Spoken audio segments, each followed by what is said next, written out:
우리 옆 사람과 인사합시다. 부활하신 기쁨이 함께하기를 원합니다. 오늘은 부활절입니다. 예수님은 사망 권세를 이기시고 말씀하신 대로 3일 만에 부활하셨습니다. 예수님은 죽은 자 가운데서 다시 살아나셔서 모든 사람들의 죽는 자들, 잠자는 자들의 첫 열매가 되어 주셨습니다. 이것을 믿습니까? 사실 성경에서 가장 믿어지지 않는 것 중에 하나가 예수님의 부활입니다.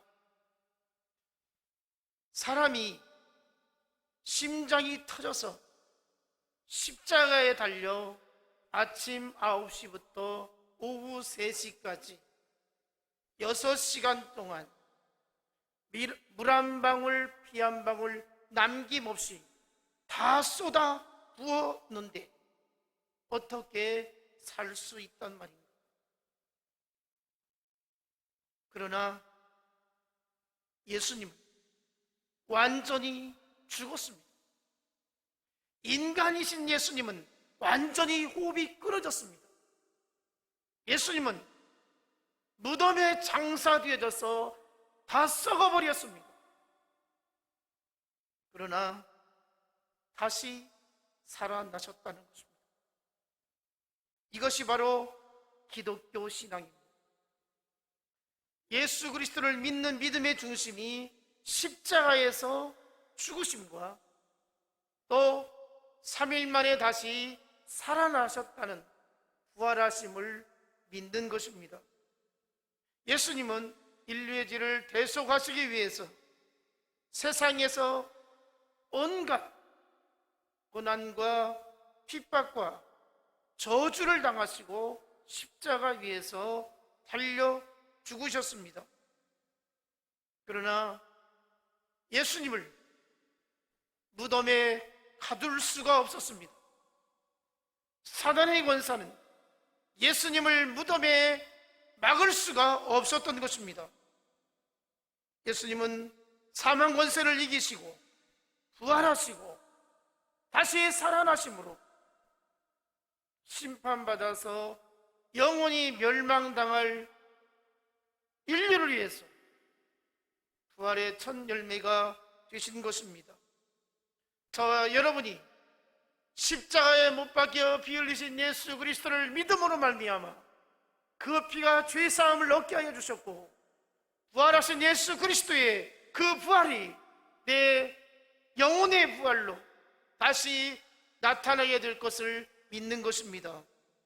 예수님의 부활이 장차 내가 영원히 살 수 있는 부활의 첫 열매가 되어 주신 것입니다. 우리는 부활의 소망 가운데에 기쁨으로 살 수 있기를 축복합니다. 부활하신 예수님께서 슬픔 가운데에 무덤을 찾은 막달라 마리아와 마리아에게 하신 메시지가 있습니다. 그것은 무엇인가? 두려워하지 말라는 것입니다. 마태복음 28장 5절로 6절에 보니까 무덤을 찾은 여인들에게 천사들이 나타나서 주신 말씀이 있습니다. 너희는 무서워하지 말라. 십자가에 못 박이신 예수를 너희가 찾는 줄을 내가 아노라. 그가 여기 계시지 않고 그가 말씀하신 대로 살아나셨느니라. 와서 그가 누우셨던 곳을 보라. 두려움에 사로잡혀서 문을 걸어 잠고 숨어 지내는 제자들에게 부활하신 예수님께서 찾아가셔서 주신 말씀이 무엇이었습니까? 두려워하지 말라는 것이었습니다. 평강이 있으라는 것이었습니다. 요한복음 20장 19절을 보니까 이날 곧 안식 후 첫날 저녁 때에 제자들이 유대인들을 두려워하여 모인 곳에 문들을 닫았더니 예수께서 오사 가운데 서서 이르시되 너희에게 평강이 있을지어다. 그리고 먼저 예수님이 부활하심을 목격한 제자들이 도마에게 말하죠. 우리가 부활하신 예수 그리스도를 만났다라고 이렇게 말할 때 도마가 하는 말이 있습니다. 내가 직접 예수님이 손에 못자국이 있을 것인데, 십자가에서 못 박힐 때 그 못자국이 있을 터인데 그 못자국을 내가 만져보고는 믿지 않겠느라고. 예수님의 그 옆구리가 창에 찔려서 그 창자국이 있을 터인데 그 흔적을 내가 만져보지 아니하고는 믿을 수가 없겠느라고 하였던 것이죠. 그리고 나서 8일 후에 부활하신 예수님은 도마를 포함한 제자들 가운데에 나타나시게 되었던 것입니다. 요한복음 20장 26절, 8일을 지나서 제자들이 다시 집안에 있을 때에 도마도 함께 있고 문들이 닫혔는데 예수께서 오사 가운데 서서 이르시되 너희에게 평강이 있을지어다. 예수님은 불안에 떨고 있고 두려움에 떨고 있고 앞으로 인생을 어떻게 살아갈 것인가 소망이 없는 제자들에게 나타나셔서 하시는 말씀이 두려워하지 말라, 너희가 평강이 있으라, 이렇게 축복해 주셨던 것이죠. 오늘 우리에게 이 부활의 평강이 있기를 원합니다. 마음의 기쁨이 있기를 원합니다. 우리는 매일매일 인생을 살아가면서 얼마나 두려운 일들이 내게 닥치고 있는지 모릅니다. 아니, 아무 일 없는 것 같아도 왠지 쫓기는 듯한 우리가 인생을 살아가고 있다는 것입니다. 질병에 대한 두려움이 있습니다. 사고에 대한 두려움이 있습니다. 경제적인 두려움이 있습니다. 인간적인 관계를 두려워하기도 합니다. 자녀들에 대한 미래에 대해서 걱정이 되어지기도 합니다. 젊은 사람들은 인생을 어떻게 살아갈 것인가 자기의 미래에 대해서 걱정을 하고 살아갑니다. 연세 드신 어르신들은 내가 자식들에게 폐를 끼치지 아니하고 오랫동안 몸져 눕지 아니하고 호련히 잘 죽어야 할 텐데 이런 두려움도 있습니다. 예수님은 오늘 우리에게 이러한 두려움을 내가 다 잘 알고 있다고 말씀해 주시고 있습니다. 그러면서 주시는 말씀이 두려움을 이기고 마음의 참 평안을 누리라고 우리에게 말씀해 주시고 있습니다. 이 시간에도 우리의 마음 가운데 불안과 염려와 근심거리와 걱정거리가 있다면 부활하신 예수님으로 인해서 평안함을 누리시기를 축복합니다. 우리의 인생을 두루두루 감찰하시고 간섭해 주셔서 우리의 발걸음을 복된 길로 인도해 주시기를 믿습니다. 예수님의 부활은 죄에서 자유함을 얻게 하시고 영원한 생명을 얻게 해 주셨던 것입니다. 예수님의 부활은 구원받은 자들이 믿음으로 살아갈 수 있는 능력을 갖게 해 주신 것입니다. 부활의 능력으로 힘있게 사시기를 바랍니다. 오늘 본문을 보니까 예수님이 부활하셨다는 소식을 여인들을 통해서 들었습니다. 그러나 믿지를 못했습니다. 시리에 빠져서 예수님을 따라가면 그렇게 좋을 줄 알았는데 예수님이 갑자기 그렇게 죽을 줄이야 하면서 실망스러운 마음으로 이제 제 갈 길로 가게 되었던 것이죠. 예수님 분명 제자들에게도 얼마나 많이 그렇게 자신의 부활을 가르쳤는지 모릅니다. 마태복음 17장 22절로 23절, 갈릴리에 모일 때 예수께서 제자들에게 이르시되 인자가 장차 사람들의 손에서 넘겨져 죽임을 당하고 제3일에 살아나리라 하시니 제자들이 매우 근심하더라. 마태복음 20장 19절을 보니까 이방인들에게 넘겨주어 그를 조롱하며 채찍질하며 십자가에 못 박게 할 것이나 제3일에 살아나리라.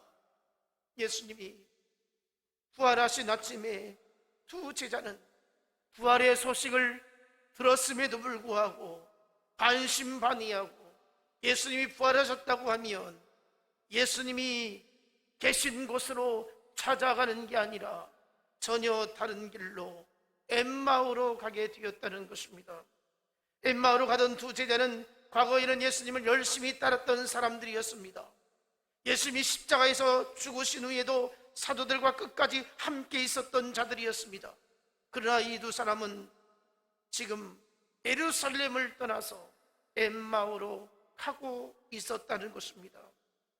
처음 예수님이 부활하신 것을 천사를 통해서 알게 된 여인들은 이 사실을 제자들에게 자세하게 설명해 주었습니다.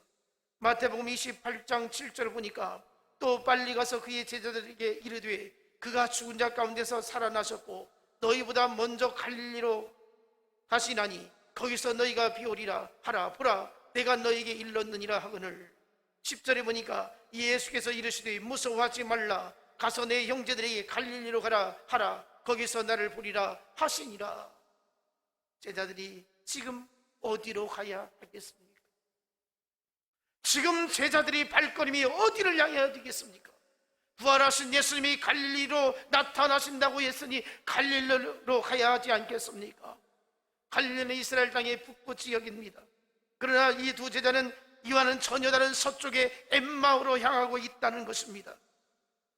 엠마오로 가는 이 두 제자는 절망과 시리에 빠져 있었던 것입니다. 과거 예수님을 그렇게 따르는 자들이었으나, 그렇게 주의 능력을 맛본 목격한 사람들이었으나, 지금은 예수님이 다시 살아났다고 하는 것이 전혀 믿어지지 않았던 것이죠. 본문 13절로 14절 보니까 그날에 그들 중 둘이 예루살렘에서 25리 들인 엠마오로 하는 마을로 가면서 이 모든 일을 서로 이야기하더라. 그날이 언제인가? 누가복음 24장 1절을 보면 안식 후 첫날, 즉 예수님이 부활하신 그날입니다. 이들은 이미 예수님이 부활하셨음에도 부활의 기쁨을 전혀 누리지 못하고 있었던 것이죠. 예수님이 십자가에 못 박혀 죽으신 것만 그들의 생각 속에 가득 차 있었던 것입니다. 그래서 슬퍼했던 것이죠. 이 두 사람은 예수님께 대한 자기들의 기대가 무너지자 절망과 시리에 빠져서 슬픈 기색을 띠고 엠마오로 내려가고 있었다라는 것입니다. 왜 그렇게 되었습니까? 왜 이렇게 슬픔에 잠겨 있었습니까? 그것은 다름 아닌 예수님이 부활하셨다는 이 사실을 믿을 수가 없었던 것입니다. 예수님께서 부활하셨음을 확신을 가져야 되는데 어떻게 죽은 자가 다시 살아날 수 있겠는가 라고 믿지를 못했던 것이죠. 바로 그때에 오늘 보면 15절로 16절을 보니까 그들이 서로 이야기하며 문의할 때에 예수께서 가까이 이르러 그들과 동행하시나 그들의 눈이 가리어서 그인 줄 알아보지 못하거늘. 부활하신 예수님께서 말을 거는데 도대체 부활하신 예수님을 알아보지 못하는 거예요. 이어지는 말씀 목과 17절, 두 사람은 주님이 십자가 사건에 대해서 묻자 슬픈 빛을 띠고 머물러 섰더라. 이들은 예수 그리스도의 죽음의 충격에서 아직 벗어나지 못하고 있는 모습이었습니다. 사람이 너무나 심한 충격을 받으면 이 정신적으로 공황 상태에 빠져가지고 무슨 말을 해도 들리지가 않습니다. 눈에 보아도 보이지가 않습니다. 이들은 예수님께 모든 희망을 걸었던 사람이었습니다. 새로운 시대가 올 것이라고 믿었습니다. 예수님을 따라가면 놀랍고 복된 일이 자기들에게 주어질 줄 알았습니다. 그런데 그 기대가 완전히 무너지게 되었던 것이죠. 당시 유대나라는 영적으로나 사회적으로나 정치적으로나 어둠 속에 있었던 것입니다. 그러한 가운데 예수님께서 혜성처럼 나타나셨는데, 예수님께서 공생의 사역을 감당하시면서 이 땅에서 이루신 일이 얼마나 놀랍고 깜짝 기절초풍할 일들이 일어났는지 모릅니다. 바다가 풍랑에 뒤집어질 것 같던데 거친 바다를 향해서 꾸짖으면 파도가 잔잔해졌습니다. 수만 명의 사람들을 광야에서 물고기 2마리와 떡 5조각으로 먹이로 남기게 되었던 것이죠. 눈먼 자를 뜨게 했습니다. 중풍병자를 낫게 했습니다. 귀신 들린 자를 자유케 했습니다. 죽은 자를 살리게 되었던 것이죠. 기적과 표적과 놀라운 역사가 상식을 초월해서, 과학을 초월해서 놀라운 일들을 예수님이 나타내 보여주셨던 것입니다. 얼마나 많은 사람들이 가슴이 뛰었는지 모릅니다. 예수님만 따라가면 먹을 것, 입을 것 아무 걱정 없다고 생각을 했고 행복한 길만 펼쳐질 줄 알았는데, 그 예수가, 그렇게 예수님을 따르는 제자들이 그렇게도 열광했었는데 어느 순간에 예수님은 힘없이 맥없이 십자가에 못 박혀 죽게 되었다는 것입니다. 오늘 본문의 엠마오로 내려가는 이 제자는 12사도 가운데 하나는 아니지만 주님과 함께하면서 주님을 따라다니면서 놀라운 영광의 순간들을 경험하게 되었던 것입니다. 그래서 예수님과 함께라면 자신들의 기대와 소원을 이룰 수 있을 것이라고 생각을 했는데, 예수님이 이렇게 무기력하게 십자가에 매달려 죽을 수 있단 말인가? 이건 도저히 받아들일 수 없는 충격이었던 것입니다. 그래서 예수님을 따르던 제자들을 비롯해서 수많은 사람들이 다 흩어지고 말았던 것이죠. 여러분, 우리는 예수님을 믿으면서 무엇을 기대하고 있습니까? 신앙의 무지로 말미암아 부활의 아침에도 영적인 어둠 가운데 살고 있다면 우리도 이 제자들처럼 같은 모습이 아니겠습니까? 부활의 주님이 가까이 오셨지만 그들은 알아보지 못했습니다. 25리 10km 남짓을 같이 걸어가면서도 부활하신 예수님이 두세 시간이나 함께하고 있으면서도 그 부활하신 예수님이 누구인 줄을 알지 못했다는 것입니다. 눈이 가려졌던 것입니다. 귀가 막혔던 것입니다. 전혀 감각을 잃어버렸던 것입니다.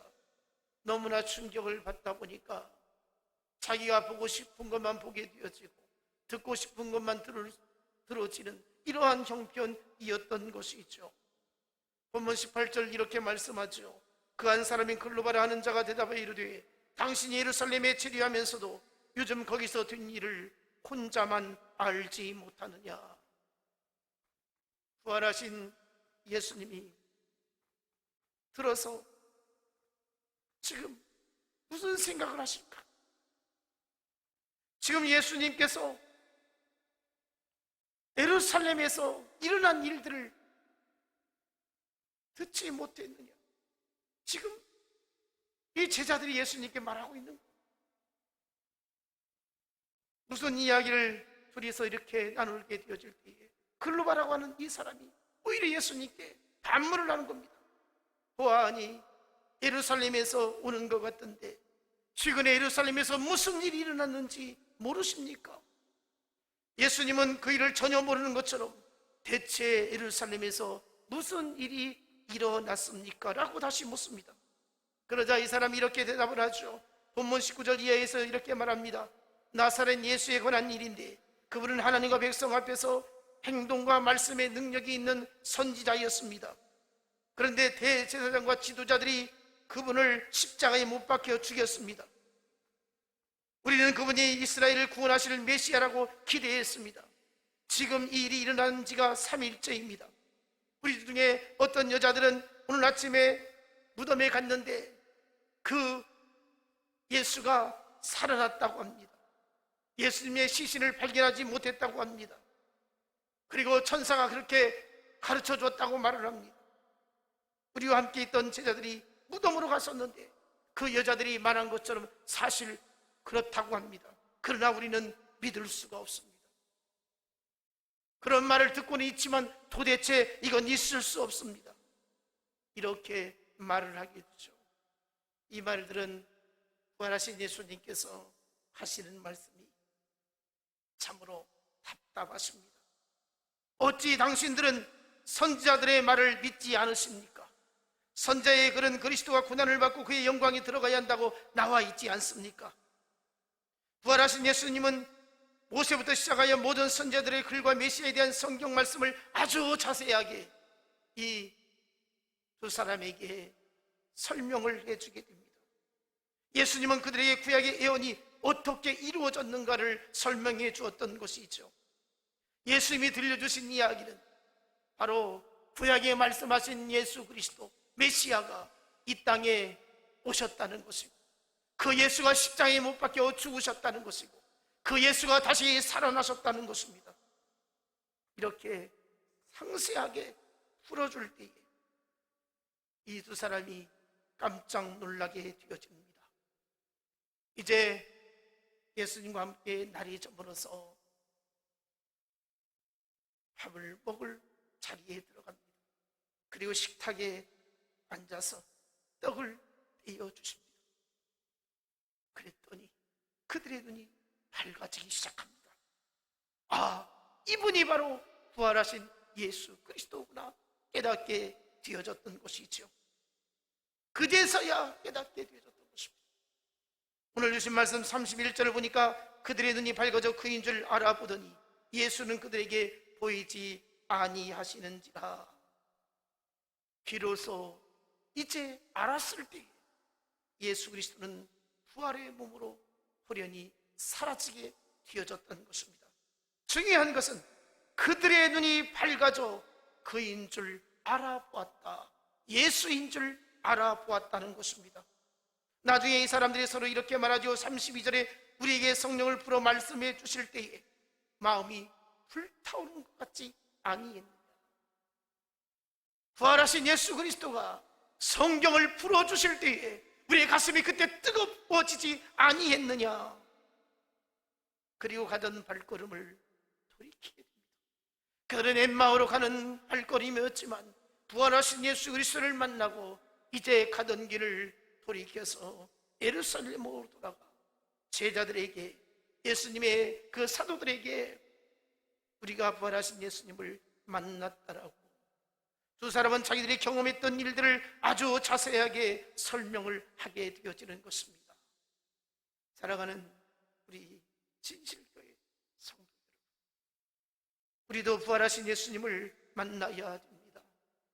눈이 밝아져서 부활의 주님을 볼 수 있어야 됩니다. 영적으로 잠에서 깨어나야 되는 것입니다. 우리가 영적인 눈이 어두워져 있다면, 영적인 귀가 닫혀 있다면 부활하신 주님이 나와 함께 동행함에도 불구하고 느끼지를 못하고 깨닫지 못한다는 것입니다. 우리의 눈을 여사 영적인 무지에서 깨어나서 날마다 주님과 동행하시는 여러분의 삶이 되어지기를 축복합니다. 예수님의 부활은 누구나 알 수 있을 만큼 확실히 나타나게 되었던 것이죠. 부활의 증거가 아무리 많다고 해서 그러나 모든 사람이 부활하신 예수를 믿느냐? 그렇지 않다는 것입니다. 엠마오로 가는 두 제자 10km 남짓을 같이 걸어가면서도 부활하신 예수님을 깨닫지 못하였던 것처럼 부활의 눈이 닫혀 있으면 예수님을 알지 못한다는 것입니다. 예수님을 알게 되려면 우리가 성령의 충만함을 입어야 됩니다. 예수님의 가장 사랑하는 수제자였던 베드로도 부활하신 예수님의 소식을 듣고도 부활을 맛보았으면서도 다시 고기를 잡으러 디베랴 바닷가로 떠났던 것을 볼 수 있습니다. 예수님의 부활을 직접 목격하고도 확신을 갖지 못하고 부활의 증인이 되지 못하고 세상길로 가는 것을 볼 수가 있습니다. 여러분, 우리가 부활의 확신을 가지시고 부활하신 예수 그리스도를 인하여서 이 험한 세상, 이 죄악된 세상에서 절망을 이기시고 고난을 뛰어넘어서 희망을 갖고 소망 가운데 살 수 있기를 축복합니다.